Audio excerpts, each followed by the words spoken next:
Est-ce que vous redoutez parler anglais au téléphone avec un interlocuteur américain?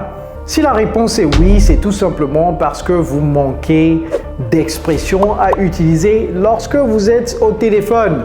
Et c'est la raison pour laquelle aujourd'hui, dans cette discussion, je vais vous donner 20 expressions que vous pouvez littéralement transporter et utiliser la prochaine fois lorsque vous êtes au téléphone ou bien si votre interlocuteur l'utilise, vous allez comprendre ce qu'il dit. All right, everybody, à vos carnets de notes, ready?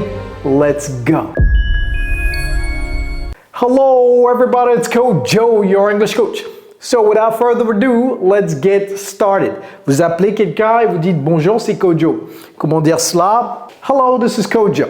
Hello, this is Larson. All right. Hello, this is. Généralement, lorsque vous appelez quelqu'un et vous devriez dire votre nom, ça présuppose que la personne ne vous connaît pas exactement. Donc, dites this is Kojo Huneke. Donc, ajoutez votre nom de famille, ok? Hi, ou bien hello, this is Maurice Johnson, ok? All right. Hello, this is plus le nom plus the name. All right. Prochainement, c'est comme ça qu'il faut commencer la conversation. Si vous voulez parler à quelqu'un qui est dans l'entreprise, vous pouvez dire « Puis-je parler à, s'il vous plaît ?» En anglais, c'est « Can I speak to, please ?» Hi, this is Ferris Bueller. Can I speak to Mr. Rooney, please? Can I speak to George, please? OK? Ajoutez le please. C'est vraiment important parce que si vous avez dit can n'est pas suffisant pour transférer la politesse. OK? May transfère très bien la politesse. May I speak to George? Vous n'avez pas nécessairement besoin de please, quand bien même vous pouvez l'ajouter. Mais lorsque vous dites can, ajoutez, saupoudrez un please là-dessus. Okay? Donc la personne peut vous dire, puis-je demander qui l'appelle? Si la personne dit ça en anglais, est-ce que vous allez pouvoir capter? Donc la personne va dire quoi? May I ask who's calling? I ask who's calling, please. Vous voyez, ces expressions-là sont très importantes. May I ask who's calling? May I ask who's calling? Ça, c'est une question. Puis-je demander qui l'appelle? Et la personne va vous dire quelque chose comme « un instant, s'il vous plaît ». Ou bien vous allez dire ça à l'autre personne, maintenant que vous savez ces expressions. « Hold on a moment ». Et vous allez saupoudrer quoi là-dessus? « Please ». Oh, hold on a moment, please. « Hold on a moment ». Ça, c'est 3 mots. « Hold on a ». « Hold on a moment ». OK? Je vais vous transférer. « I'll transfer you ». Do you want administration? I'll transfer you. I'll transfer you. Et ça, c'est une traduction littérale, n'est-ce pas? Je vais vous transférer. Cependant, si la personne n'utilise pas une traduction littérale, c'est quoi l'expression? Avant de vous parler de ça, je vais vous dire une chose. Si ça fait des années que vous essayez d'apprendre l'anglais, ça ne marche pas. C'est que ce que vous êtes en train de faire n'est pas la bonne chose à faire. Et il faut vous dire à un moment donné que quelqu'un doit me tenir la main. Et si vous voulez qu'on vous tienne la main, pour aboutir à vos résultats, nous avons un programme juste extraordinaire d'immersion anglaise sur mesure pour les francophones comme vous. Nous avons déjà aidé des milliers littéralement de francophones dans plus de 50 pays du monde à maîtriser l'anglais. Dans la barre de description de cette vidéo, il y a un lien. Cliquez sur le lien, remplissez vos informations et moi-même, je vais vous contacter pour vous en dire plus. OK?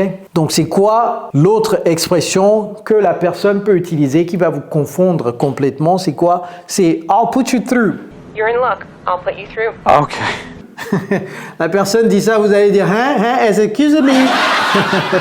Oui, donc prochainement, vous n'allez plus dire « Hein, excusez-moi ». I will put you through. OK? I'll put you through, ça veut dire « je vous passe ». OK? Il n'y a pas de problème, je vous passe. Donc, ne dites pas « Hein, excusez-moi ». Non, OK?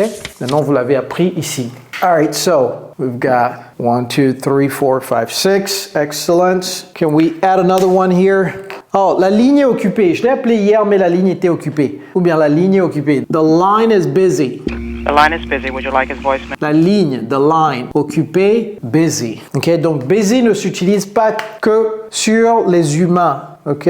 Busy, the line, la ligne est occupée. Pouvez-vous patienter, s'il vous plaît?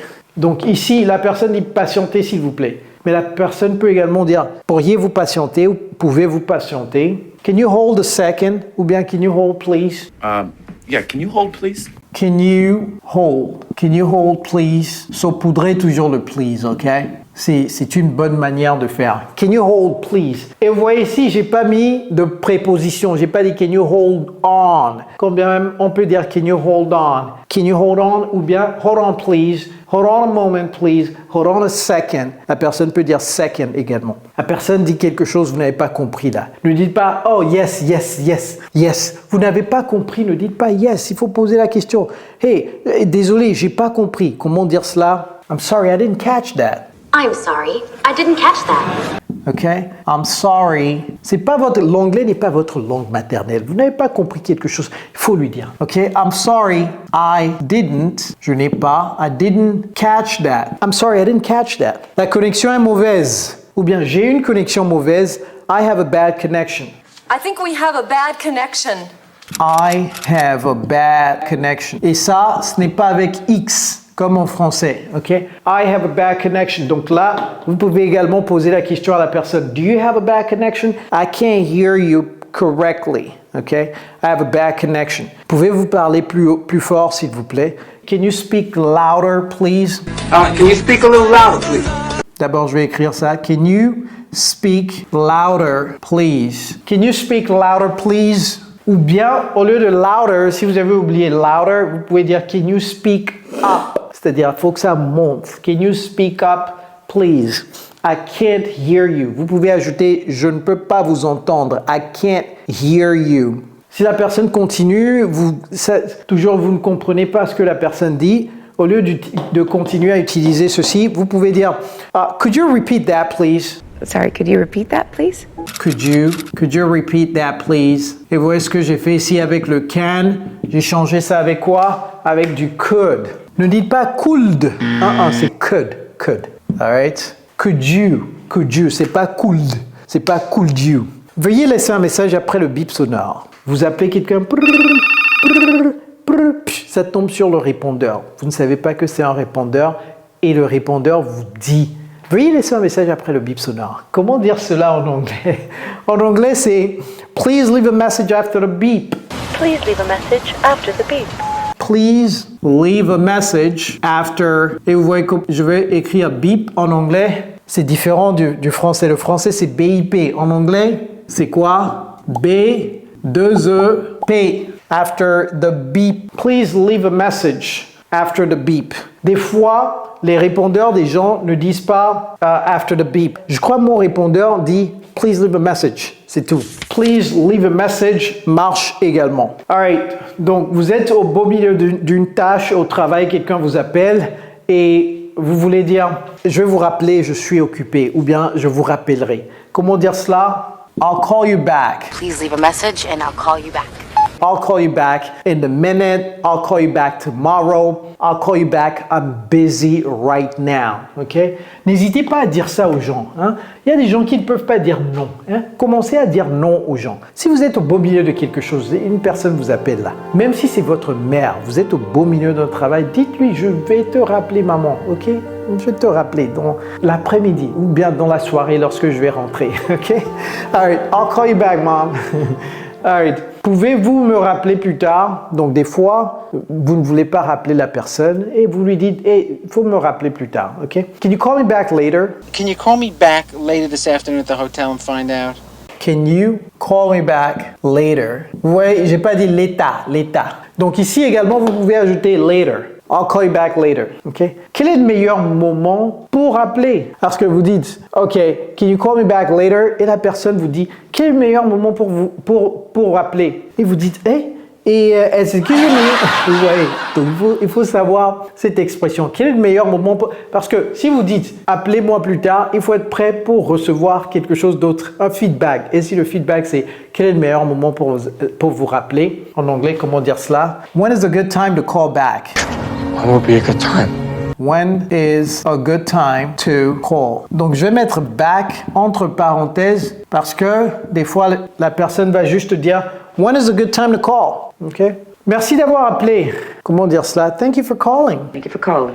Oh, I was expecting your call. J'attendais impatiemment votre appel. Thank you for calling. Merci d'avoir appelé. Thank you for calling. Vous voyez que j'ai pas dit thank you to call ou bien thank you to calling, ok? Si quelqu'un a appelé que c'est, vous savez que la personne s'est trompée, désolé, mauvais numéro. En anglais, sorry, wrong number. Sorry, wrong number. Ou bien vous appelez quelqu'un et la personne, vous voulez appeler une femme, vous entendez une grosse voix. Hello. Et vous dites, hey, est-ce que c'est son mari ou c'est...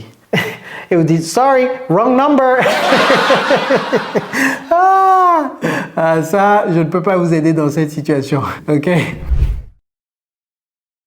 All right. Donc, dites ça à la personne. All right. Ou bien la personne vous dit, oh, vous avez fait un mauvais numéro. OK? You've got the wrong number. No, you've got the wrong number. You've got the wrong number. La même chose. On va utiliser la même chose ici. You've got the wrong number. Je vous entends pas très bien. Donc, I'm sorry, I didn't catch that. Can you speak louder? La personne continue. Could you repeat that, please? La quatrième expression. I can't hear you very well. I'm sorry, I can't hear you very well. OK? Je ne vous entends pas très bien. I can't hear you very well. Ne dites pas I can't listen you, OK? I can't hear you very well. Et si c'est pas du tout, il faut dire I can't hear you at all. I can't hear you at all now, Lil. Je vais mettre ça également. Pas du tout. I can't hear you at all. At all. OK? Ça marche? All right, start using these expressions. Very important.